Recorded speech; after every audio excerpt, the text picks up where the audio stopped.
स्वागत है आपका एक नई वीडियो में जिसमें हम बात करने वाले हैं कि चतुर्थ श्रेणी कर्मचारी में नॉर्मलाइजेशन किस प्रकार से हो सकता है, कितने नंबर बढ़ सकते हैं, कितने नंबर घट सकते हैं और कौन सी पारी थी वो सबसे ज़्यादा हार्ड थी। लोग क्या डरे हुए हैं कि इसमें कहीं 10-12 नंबर नहीं घट जाए, क्योंकि पशु परीक्षण में ऐसा हुआ था, लेकिन ऐसा नहीं होने वाला। देखो, जो नया फॉर्मूला है ना, पे फॉर्मूला, वो बहुत ज़्यादा सही फॉर्मूला है, क्योंकि उसमें क्या होता है, हर शिफ्ट से लगभग बराबर विद्यार्थी पास होते हैं। ऐसा फर्क ही नहीं पड़ता कि आपकी शिफ्ट हार्ड थी या सरल थी। लगभग 9,000 हर शिफ्ट में से सेलेक्ट होने वाले हैं। अब हार्ड शिफ्ट में हो सकता है कि कम नंबर पर सेलेक्ट हो जाए, इजी शिफ्ट में थोड़े ज़्यादा नंबर चाहिए, लेकिन ज़्यादा फर्क नहीं आने वाला। हर शिफ्ट से लगभग बराबर सेलेक्ट होने वाले हैं। तो अब हम देख लेते हैं कि कौन सी शिफ्ट हार्ड थी, कौन सी शिफ्ट सरल थी। तो हम सबसे पहले शिफ्ट को देख लेते हैं जो 19 सितंबर को हुई थी। इसमें देखो, जनरल हिंदी और जनरल इंग्लिश के लेवल इजी टू मॉडरेट था, ठीक है। और राजस्थान जियोग्राफी, हिस्ट्री के कुछ टफ थोड़े टफ क्वेश्चन थे। और जनरल मैथमेटिक्स में एवरेज डिफिकल्टी क्वेश्चन आए थे और बेसिक कंप्यूटर के सवाल इजी थे। मतलब ओवरऑल देखें ना तो ये शिफ्ट इजी थी, ठीक है, इजी थी, ज़्यादा हार्ड नहीं थी। और हम दूसरी शिफ्ट की बात कर लेते हैं। तो पहले देखिए, एक लड़के ने कमेंट किया था कि मेरे भाई, मैं सेकंड शिफ्ट में था, बट फोर्थ और सिक्स शिफ्ट सबसे हार्ड लेवल की थी, बाकी सब नॉर्मल थी। और यही एक जेन्युइन रिव्यू होता है। सबको ये लगता है कि मेरी शिफ्ट सबसे हार्ड थी, ठीक है, मेरी शिफ्ट को सबसे ज़्यादा वो फ़ायदा होना चाहिए। लेकिन देखो, कहने से फ़ायदा नहीं होने वाला। वो तो जिस दिन रिजल्ट आएगा उस दिन पता चल ही जाएगा कि कौन सी हार्ड थी, कौन सी शिफ्ट थी। मैं कह दूं कि ठीक है, मेरे भाई की मान लो छठी शिफ्ट थी या पांचवी शिफ्ट थी, तो पांचवी शिफ्ट सबसे हार्ड है, तो कहने से वो हार्ड थोड़ी हो जाएगी। वो तो जब नॉर्मलाइजेशन होगा तो वो अपने आप ही हार्ड शिफ्ट को फायदा मिलेगा।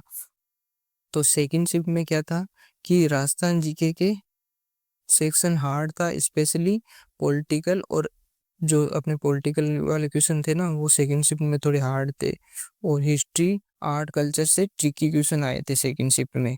जनरल साइंस में कुछ टफ सवाल थे। और मैथ्स और ये हिंदी इंग्लिश थोड़ी इजी थी।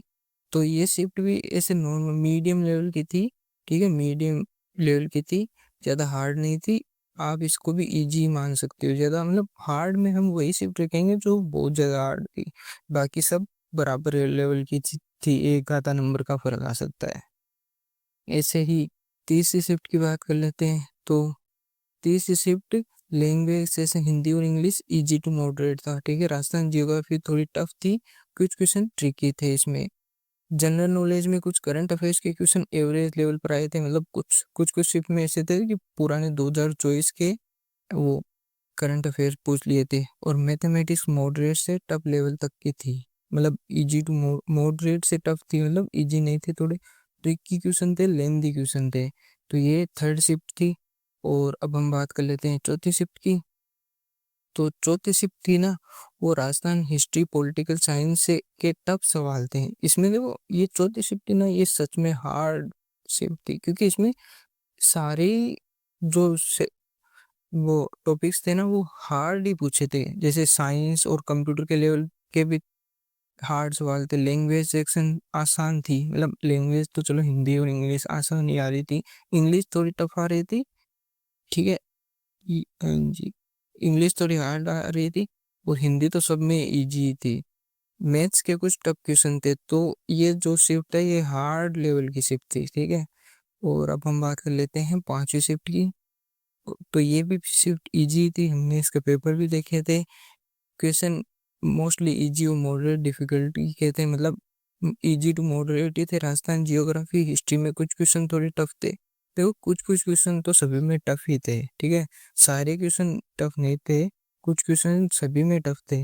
इसलिए मैं कह रहा हूँ कि 110 से 115 के बीच टॉपर ने अटेम्प्ट किए होंगे, ठीक है। क्योंकि 10 सवाल तो ऐसे थे जो हर शिफ्ट में हार्ड ही थे, किसी में 10 की जगह 20 हो गए, इसलिए वो शिफ्ट हार्ड हो गई। Mathematics calculation easy to moderate level पर था, ठीक है। इसमें भी मैथमेटिक्स इजी टू मॉडरेट ही थी, मीडियम लेवल की थी। और कंप्यूटर के सवाल आसान थे। अब हम बात कर लेते हैं छठी शिफ्ट की। तो ये सबसे ज्यादा हार्ड शिफ्ट माना गया, ठीक है। ये और चौथी शिफ्ट, ये दोनों सबसे ज्यादा हार्ड थी। राजस्थान कल्चर हिस्ट्री के एडवांस लेवल के क्वेश्चन आए थे। जनरल साइंस और मैथ में टफ और ट्रिकी क्वेश्चन थे। लैंग्वेज सेक्शन में कुछ मॉडरेट डिफिकल्टी के क्वेश्चन थे। इसमें लैंग्वेज हिंदी और इंग्लिश में भी कुछ क्वेश्चन हार्ड आए थे, ठीक है। अब आपको पता चल गया होगा कि कौन सी शिफ्ट में किस तरह के सवाल आए थे। अब हम ओवरऑल देख लेते हैं कि ओवरऑल पेपर कैसा रहा। देखो, Rajasthan geography, history, political science, general science और मैथमेटिक्स के टफ टू एडवांस क्वेश्चन थे। कुछ कुछ पारियों में राजस्थान जियोग्राफी हिस्ट्री के हार्ड आ गए, कुछ पारियों में मैथमेटिक्स के हार्ड आ गए, तो इनकी वजह से डिफिकल्टी बढ़ी। लैंग्वेज और कंप्यूटर के क्वेश्चन आसान ही थे ज्यादातर पारियों में। अब हम फाइनल बात कर लेते हैं कि नॉर्मलाइजेशन में किस पारी को कितना फायदा होने वाला है।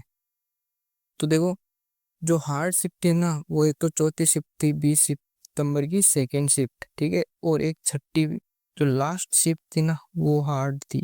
बाकी फर्स्ट, सेकेंड, थर्ड और फिफ्थ ये सब मीडियम ही थी। अब ऐसा हो सकता है कि इनमें से कोई जैसे पांचवी और पहली है, ठीक है, ये दोनों थोड़ी ज्यादा इजी थी। और दूसरी और तीसरी है थोड़ी सी टफ थी, लेकिन इतनी नहीं थी कि इनसे बहुत ज्यादा फर्क आ जाता है, ठीक है। तो ये बराबर की थी, इनमें 1-2 नंबर का फर्क है। तो इन दोनों में 3 से 4 नंबर बढ़ सकते हैं। माइनस तो देखो बहुत कम होते हैं। नए फॉर्मूला ना, पी फॉर्मूला, उसमें एक ही नंबर माइनस हुआ था जेल प्रेरी में, जो 400 नंबर का पेपर था। तो ये तो 200 नंबर का पेपर है। तो एक नंबर भी बहुत है। मैक्सिमम 2 नंबर माइनस हो सकते हैं और बढ़ने वाले 3 से 4 बढ़ेंगे। मतलब टोटल जो फर्क आएगा ना, 5 से 6 नंबर का फर्क आएगा, इससे ज्यादा फर्क नहीं आने वाला। तो आपको डरने की बिल्कुल भी आवश्यकता नहीं है। और मैं फिर से बता देता हूँ, ये परसेंटाइल फॉर्मूला है। इसका मतलब है कि हर शिफ्ट से लगभग 9,000 स्टूडेंट सेलेक्ट होंगे। आपको कौन सी शिफ्ट हार्ड थी, कौन सी शिफ्ट सरल थी, उससे फर्क ही नहीं पड़ना चाहिए। आपको अपनी शिफ्ट में ही नंबर लेके आना है, ठीक है। और 9,000 एक शिफ्ट के लिए बहुत ज्यादा पद है, ठीक है, कम नहीं है। तो अब आपको समझ में आ गया होगा कि नॉर्मलाइजेशन से डरने की बिल्कुल आवश्यकता नहीं है। आपके नंबर अच्छे आ रहे हैं तो आपका सिलेक्शन होने की पूरी पूरी चांस है। जैसे आप ना ऐसे कर सकते हो कि जैसे ये फोर्थ शिफ्ट है और सिक्स शिफ्ट है, तो जब आपको कोई कट ऑफ होता है ना, जैसे जनरल की कोई कट ऑफ बता रहा है 18 क्वेश्चन या 130 नंबर, तो आप फोर्थ और सिक्स में क्या कर सकते हो, 2 से 3 नंबर माइनस, मतलब कम लेके चल सकते हो। 80 की जगह 79 इतने कर सकते हो। 200, 128, ठीक है, 128 इतने नंबर पर आप सेव मान सकते हो। और इनमें आपको एग्जैक्ट जो बता रहे हैं ना कट ऑफ, वही लेके चलनी है। और देखिए, जिसके भी 140 से ऊपर है ना, वो तो 100% सिलेक्ट होगा ही होगा। क्योंकि 140 से प्लस वाले तो मुझे लगता नहीं कि 5,000 से ज्यादा स्टूडेंट है, ठीक है। वो तो जनरल से सेलेक्ट होने वाले हैं, ठीक है। और बाकी आप अपनी अपनी कैटेगरी के हिसाब से देख सकते हो कि जैसे मैं बताऊं तो ईडब्ल्यूएस से आप लगभग 125, 130 से ऊपर होना है तो ईडब्ल्यू से आप 100% सेलेक्ट हो। 125, 120 पर भी होना तो आप रेस में हो, ठीक है। ओबीसी से आप वही 125, 130 के आसपास होना तो रेस में हो। और 135, 140 के पास होना तो आप 100% सेलेक्ट हो। और जो गर्ल्स है ना, वो अपनी नंबर -7 कर लें, क्योंकि देखो जैसे जैसे पोस्ट बढ़ती है ना, वैसे वैसे फायदा भी ज्यादा होने लगता है, ठीक है। और SC ST वालों का कहे तो जो 115, 120 के आसपास है, वो आराम से सिलेक्ट होने की रेस में है। और 125 से आ जाता है तो आप 100% सिलेक्ट हो। ऐसे ST वाले 110, 115 पर सेफ हो। और 120 प्लस हो तो 100% सिलेक्शन आपका मिलने वाला है, ठीक है। अब एक बात और कर लेते हैं कि जो बंदा जनरल से सिलेक्ट होगा ना, जो टॉप 2,000 बच्चे होंगे, वो उनका प्रमोशन होके बन जाएंगे LDC। उनका प्रमोशन जल्दी होगा। जो रैंक नहीं लेके आएंगे, जैसे कोई 10,000वीं रैंक पर है, कोई 20,000वीं रैंक पर है, ठीक है, उनका प्रमोशन लेट होगा। देखो, ये तो सबको पता है, जिसका रैंक होती है उसी का जल्दी प्रमोशन होता है। अब जो सचिवालय में जाएगा उसका 2-3 साल में प्रमोशन हो जाएगा। और जो जैसे किसी स्कूल में नंबर आ गया तो वहाँ पर तो एलडीसी बनने में आपसे को 10 से 15 साल लगने वाले हैं। तो आप अपनी तैयारी है वो जारी रखें, स्टडी करते रहिए। देखो 4th ग्रेड ठीक है, लग गए तो अच्छी बात है, लेकिन ऐसा नहीं है कि जिंदगी भर 4th ग्रेड ही बन के रहना है। एलडीसी की वैकेंसी आ रही है, बहुत बढ़िया वैकेंसी है इस बार, पद भी बहुत ज़्यादा होने की संभावना है। और साथ में सिलेक्शन भी आप ले लोगे, क्योंकि अभी 8 से 10 महीने पड़े हैं उसके एग्ज़ाम में। तो आपको तैयारी जारी रखनी है। और इस चैनल को लाइक कोई आपको लाइक कर देना है वीडियो को, और सब्सक्राइब कर लेना है। धन्यवाद।